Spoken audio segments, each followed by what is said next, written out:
Okay, so we've been talking about the Snyder cut of Justice League lately, and we're getting a little tidbits here and there, and a little more revealed once in a while here. And Zack Snyder has actually revealed the chapter titles for kind of how this lengthy film is broken up into various parts. So part one is called "Don't Count on It, Batman." I'm thinking maybe this has something to do with him trying to maybe recruit, the various members of the Justice League or something like that. Part two, The Age of Heroes. Part three, Beloved Mother, Beloved Son. I'm thinking Martha and Superman, Clark Kent. Part four, Change Machine. And I think that's the kind of the villainous plan that's going on. And part five, All the King's Horses. Part six, Something Darker, Noise. So that one's interesting. I don't know.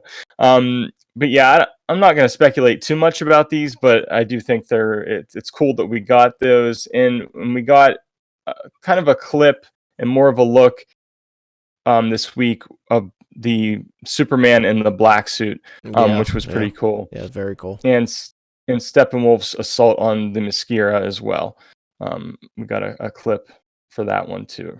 Yeah, that Batman stuff was pretty cool looking. That clip that showed, if we're talking about the same clip with them on like a ledge, the was it 5 of them together, and it's kind of that Bruce Wayne dialogue about spending more time, driving them apart than bringing them together, and seeing them all together up on that ledge. It's a cool clip. It got me actually more excited than some of the other trailers. So yeah, definitely, and getting a look at that black suit Superman's wearing, that one got me excited as well. Yeah, very cool. Interesting. So I don't know that we talked about this, but it was interesting. I think you and I were watching something last week. It was Zack Snyder's interview on IGN where he was talking about it, that Henry Cavill isn't actually in a black and white suit there. He's actually in the colored suit, and they found a way to color correct it. And right, yeah, that was pretty cool. That was a good interview. I forget, was it IGN? I think that did that interview with Zack Snyder on it's on YouTube. It's definitely worth a look if you're interested in. And we are getting closer and closer as this one comes out on March 18th. So yeah, very close. Next up, Adam, I don't know how far you are in Cobra Kai or if you've been watching this show or not. I'm not very far at all. Okay. I have yet to start episode 1. Oh, okay. So yeah. Yeah. I think you got to get into this one because I will. For you is you're not going to have to wait too long, it seems. You'll get to watch the first 3 seasons and not have to wait for those. And then season 4 is officially underway. There was a tweet from Cobra Kai that said it just has like the script, and it says Cobra Kai episode 401, let's begin. So the production and everything in season 4 is underway. So I love this show. I think it brings the 80s nostalgia at its best, and it's just this great coming of age story. And for some reason, I really enjoy stories that kind of take place during high school and stuff like that. And this is kind of has that feel to it as well. Yeah. So. Well, I love Karate Kid. I just haven't started Cobra Kai yet. Originally because it was on YouTube, whatever the YouTube service was, and I was subscribed to YouTube just for that. But now that it's on Netflix, I'm definitely going to watch it at some point. Is 4th season, is that going to be their last season? Do we know, or are they going to do more after that? I'm not sure. I'm not sure about that one. I might have known at one point, but I don't know if they've indicated that or not. Fair enough. I'd have to check. I'm thinking I might just wait until the whole thing is out. So one thing about streaming shows is I hate running through them all, and then by the time the next season comes out, it's like I'm lost on what happened a year ago. Yeah. So we'll see. I'm definitely gonna watch it at some point because I loved Karate Kid growing up. So yeah, I think you'll really enjoy it. Yeah. And something I know you will enjoy this next article, this next news, is that the Harry Potter franchise might be expanding at HBO Max and Warner Brothers, according to the Hollywood Reporter. Warner Media chief Jason Kilar has kind of talked to them about this, and he's quoted as saying, "There's this little thing called Harry Potter, which is one of the most beloved franchises, and we're incredibly thankful to be able to partner with J.K. Rowling. So I would argue there's a lot of fun and potential there as well.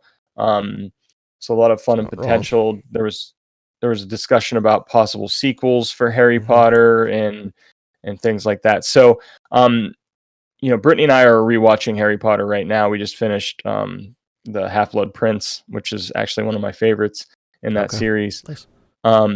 And wow, there's a few things that I'd like to see with the expansion of Harry Potter. I would love to see and I don't know if they're gonna touch on this or not in what they're doing with Fantastic Beasts, but we did get a glimpse. Yeah, right.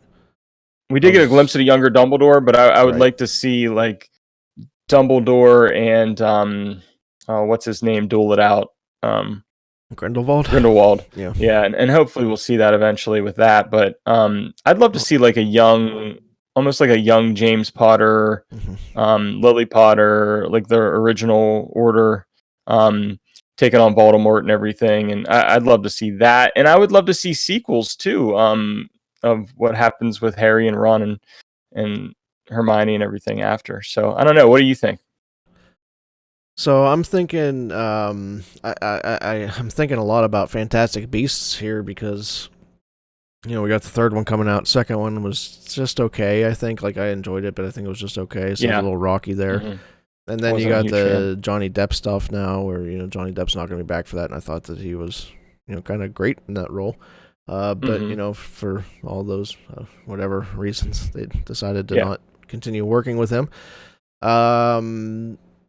I don't know. I lost a little bit of excitement for the third one there. Now, Harry Potter is one of those worlds where there's always potential for stuff like that. You mentioned a few things. I'm thinking maybe a young Tom Riddle series might be interesting at Hogwarts. Oh yeah.